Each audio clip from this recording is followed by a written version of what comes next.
வணக்கம். என்றும் அன்புடன் கேஜே ராஜன்.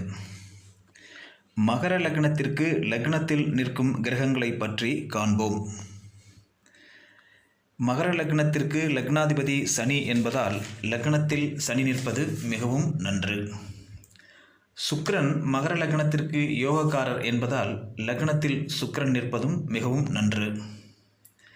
புதன் 6, 9க்குரியவர் என்பதால் மகர லக்னத்திற்கு புதன் லக்னத்தில் சுக்கிரனோடு இணைந்து நின்றால் மிகவும் நன்று. லக்னாதிபதி சனியும் யோகக்காரர் சுக்கிரனும் லக்னத்தில் நின்றால் பல சிறப்புகள் உண்டாகும். மகர லக்னத்தில் 7ஆம் அதிபதி சந்திரன் நிற்பது மிகவும் நல்லது. வளர்பிறை சந்திரனாக இருந்தால் மிகவும் சிறப்பு. லக்னத்தில் செவ்வாய் உச்சம் பெறுவதும் மிகவும் நன்று.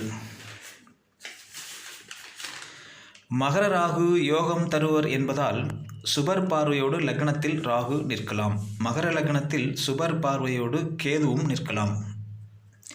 செவ்வாயும் குருவும் இணைந்து மகர லக்னத்தில் நின்றால் நல்ல பலன்கள் உண்டாகும்.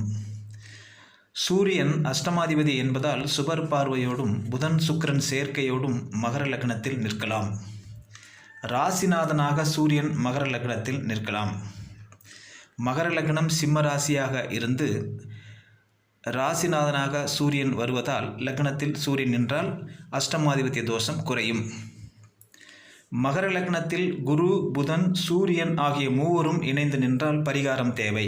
காரணம், இந்த 3 கிரகங்களும் மகர லக்னத்திற்கு 6, 8, 12க்குரியவர்கள்.